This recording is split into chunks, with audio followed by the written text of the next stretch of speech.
Alhamdulillahi Rabbil Alamin. Wa bihi nasta'inu ala umuri dunya waddin. Wassalatu wassalamu ala ashrafil anbiya'i wal mursalin. Wa ala alihi wa sahbihi ajma'in. Amma ba'du. Ashhadu an la ilaha illallah wahdahu la syarika lah wa ashhadu anna Muhammadan abduhu wa rasuluhu la nabiyya ba'dah.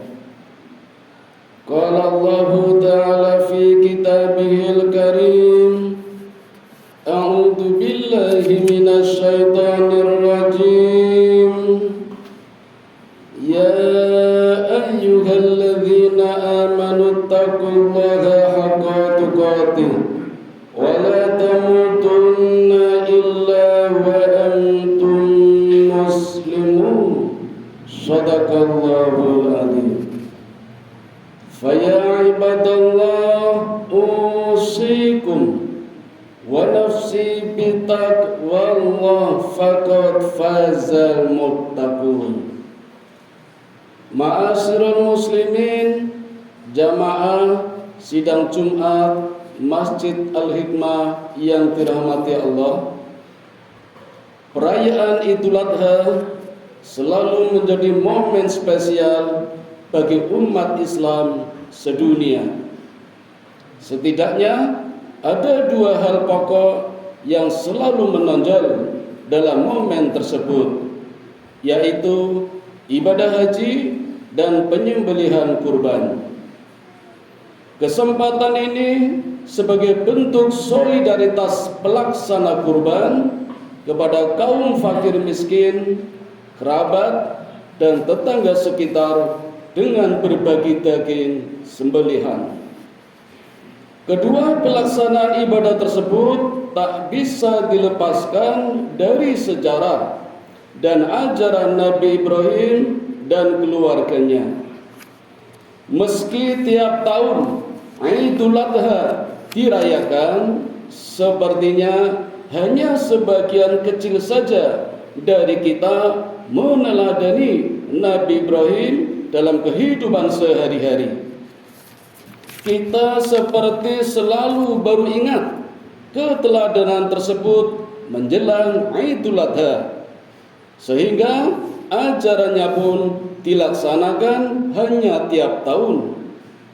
Padahal esensi ajaran beliau, terutama soal berkurban, memiliki makna yang luas dan bisa diterapkan dalam jangka waktu tak terbatas.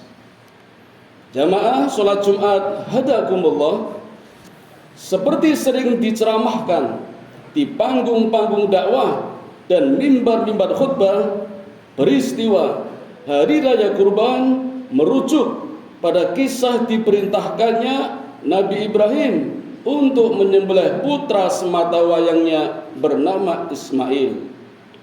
Bisa dibayangkan seandainya Nabi Ibrahim seperti ayah-ayah kebanyakan di dunia ini, betapa pedih dan teririsnya hati beliau saat hendak menggorok sang buah hati yang sekian lama ia idam-idamkan.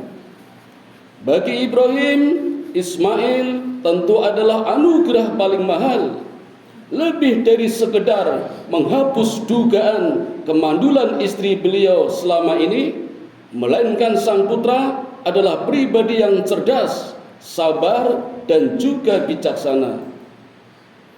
Ada masa depan gemilang dari dalam diri Ismail alaihi salatu wassalam. Tapi Nabi Ibrahim bukan seperti ayah-ayah kebanyakan. Kecintaannya kepada Allah subhanahu wa ta'ala yang memuncak mengalahkan segalanya, termasuk cintanya kepada putranya. Melalui musyawarah dan persetujuan tanpa paksaan, putranya itu Nabi Ibrahim melaksanakan perintah penyembelihan kurban, meskipun pada akhirnya ritual itu batal ditunaikan atas kehendak Allah. Larangan Allah terhadap penyembelihan darah manusia oleh Nabi Ibrahim membuktikan bahwa perintah yang didapat dari mimpi tersebut sebatas ujian, dan bahwa ritual penghormatan nyawa manusia, pengorbanan nyawa manusia sebagaimana tradisi biadab sejumlah kaum terdahulu adalah hal yang dikecam keras. Nabi Ibrahim lulus dari ujian super berat, dan objek penyembelihnya pun digantikan dengan domba yang besar. Jamaah sholat Jumat hadakumullah. Ada pesan menarik dalam kisah Nabi Ibrahim dan keluarganya ini. Cerita tersebut menunjukkan bahwa tak ada harta paling sejati dan paling mahal dibanding ketundukan secara total kepada Allah Subhanahu wa ta'ala. Nabi Ibrahim mampu meruntuhkan seluruh cara pandang hidup yang mengatakan kekayaan duniawi termasuk anak adalah hal yang paling utama.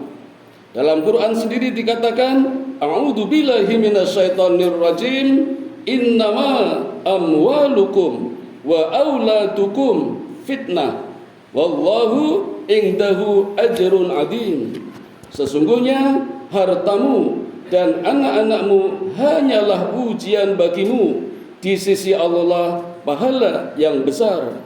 Quran surat At-Taghabun ayat 15. Hadirin jamaah Jumat yang dirahmati Allah, kurban berasal dari bahasa Arab yaitu kurban, yang artinya pendekatan diri. Maksudnya adalah mendekatkan diri kepada Allah. Dalam ajaran formal Islam, kurban dilaksanakan tiap tahun dengan menyembelih sejumlah hewan ternak tertentu. Oleh karenanya, kurban berhubungan erat dengan korban dalam bahasa Indonesia. Sebab seorang pelaksana kurban tengah mengorbankan sebagian hartanya berupa hewan ternak untuk dibagikan kepada sesama. Nabi Ibrahim yang menjadi teladan dalam ritual tahunan tersebut mengajarkan bahwa seorang hamba janganlah tertipu daya dengan kekayaan yang sifatnya sesaat saja. Ada kehidupan yang lebih hakiki dan perlu diperjuangkan ketimbang kehidupan dunia yang fana. Karena itu, mengorbankan sebagian harta lillahi ta'ala tidak akan ada ruginya. Sikap semacam inilah yang ditunjukkan Nabi Ibrahim yang juga diikuti putranya Ismail yang begitu patuh dan soleh. Dengan bahasa lain, pengorbanan adalah bentuk cara pandang manusia yang jauh ke depan menuju kehidupan bahagia di akhirat kelak secara abadi. Sebagaimana firman Allah, A'udzu billahi minasyaitonir rajim, wa mal hayatud dunya illa la'ibu walad darul akhirah khairul lil ladzina yattaqun afala taqilun. Sesungguhnya kehidupan dunia ini hanyalah bermain-main dan sendo-guro, dan sungguh kampung akhirat itu lebih baik bagi orang-orang yang bertakwa. Maka tidakkah kamu memahaminya? Quran surat Al-An'am 32 ayatnya. Hadirin yang dirahmati Allah, kita yang sering mengaku meneladani Nabi Ibrahim dengan berkurban, sudahkah sebanding dengan pengorbanan beliau? Sebandingkah dengan semangat pengorbanan Ismail sebagai putranya? Sebandingkah dengan semangat pengorbanan Sayyidati Hajar, istri Nabi Ibrahim? Untuk membeli hewan kurban saja, kita kadang masih bersiasat untuk mendapatkan harga yang paling murah. Naudzubillah min dzalik. Rasulullah sallallahu alaihi wasallam mengajarkan kepada kita untuk berkorban, siapkan kurban terbaik yang namanya hadyu. Hadyu adalah hewan kurban yang benar-benar disiapkan 6 bulan sebelumnya dan digemukkan terlebih dahulu. Itulah Rasulullah tauladan kita. Kalau kita ingin menirunya, kita siapkan hewan kurban yang sudah dikemukan 6 bulan sebelumnya. Itulah yang namanya hadyu. Dirawat, kalau perlu dimanja, maka tidak boleh dibebani, tidak boleh ditunggangi, tidak boleh untuk bekerja. Maka binatang yang digunakan untuk pedati, untuk membajak sawah, luko, tidak boleh untuk berkorban, karena sudah dibebani dengan pekerjaan. Sebegitunya Rasulullah dan para sahabat menyiapkan hewan kurban 6 bulan sebelumnya dan dikemukan. Bahkan kalau kita meniru Rasulullah, agaknya sangat berat, karena beliau seringkali berkorban sesuai dengan umurnya. Jadi setiap tahun beliau berkurban sesuai dengan umurnya. Itulah jumlah hewan yang dikurbankan. Maka ketika beliau haji wada di usia yang 63 tahun, beliau berkurban 63 ekor sapi, dan beliau sembelih sendiri dengan tangannya sendiri, bukan lewat panitia. Bukannya tidak boleh, silakan kalau memang tidak mampu atau tidak berani, tapi setidaknya ada niat yang ikhlas, benar-benar sungguh-sungguh menjadi sohibul sebagaimana Rasulullah. Memang kita mungkin tidak bisa menirunya, tapi Rasulullah paling tidak memberikan pelajaran, memberikan kurban yang terbaik, bukan yang termurah, dan dipersiapkan jauh-jauh sebelumnya. Kadang di tempat kita masih ada, besok sembelihan, malam baru nyari kurban, cari yang kurus, yang murah, masih tawar-menawar. Naudzubillah min dzalik. Itu saja kadang masih pesan kepada panitia, saya minta hati, saya minta buntut, saya minta kepala. Kalau memang kita benar-benar ikhlas, serahkan kepada panitia, niatkan karena Allah. Kalaupun dapat sepertiga, alhamdulillah. Kalaupun panitia lupa, tidak memberikan, ya sudah, ikhlas. Tidak perlu menuntut, apalagi berpesan. Kalau memang benar-benar ikhlas berkorban, sebagaimana ikhlasnya Nabi Ibrahim menyembelih Ismail, walau akhirnya ditahan oleh malaikat dan Allah menyatakan, engkau sudah membenarkan mimpiku. Tentunya hadirin sekalian, ini menunjukkan tingkatan-tingkatan ketakwaan kita di dalam berkurban. Bukannya tidak boleh, tapi setidaknya tiap tahun kita harus meningkat. Berlatih dan meningkat terus pesan-pesan takwa yang disampaikan oleh Nabi kita Muhammad sallallahu alaihi wasallam lewat peristiwa sembelihan yang sudah dicontohkan oleh Nabi Ibrahim alaihi salatu wasallam. Sekali lagi kami tegaskan, kita yang sering mengaku meneladani Nabi Ibrahim dengan berkorban, sudahkah sebanding dengan pengorbanan beliau? Sebandingkah dengan semangat pengorbanan Ismail sebagai putranya? Sebandingkah dengan semangat pengorbanan Sayyidati Hajar istri Nabi Ibrahim? Untuk membeli hewan kurban saja, kita kadang masih bersiasat untuk mendapat harga yang paling murah. Kita juga kadang masih memilih uang yang paling kecil ketika kotak amal lewat di hadapan kita. Bahkan mungkin kita sering tak sudi berkorban untuk sedikit tempat saat menaiki kendaraan umum, melihat ibu yang hamil, melihat perempuan yang berdiri, kita pura-pura tidak tahu, pura-pura tidur, kadang pura-pura main HP, tidak memberikan kesempatan kepada mereka yang lebih membutuhkan daripada kita. Kadang pula karena kita mendapat sedikit pengetahuan agama, kita tak mau berkorban, mendengarkan pendapat kelompok orang lain. Karena dianugerahi sedikit kedudukan, enggan mendengarkan aspirasi orang lain. Di manakah semangat kurban yang mewujud dalam kehidupan sehari-hari? Hadirin yang dirahmati Allah, berkurban adalah tentang melawan kecenderungan materialisme untuk senantiasa mendekatkan diri dan bertakwa kepada Allah, serta meraih kebahagiaan yang lebih hakiki. Semoga Al-Fakir dan jamaah sekalian dapat menghayati dan menerjemahkan pesan kurban dalam kehidupan sehari-hari secara maksimal. Wallahu a'lam bishawab. Barakallahu li wa lakum fil Qur'anil azim wa nafa'ani wa iyyakum bima fihi min ayati wa dzikril hakim. Aqulu qauli hadza fastaghfirullahal azim innahu huwal ghafurur rahim.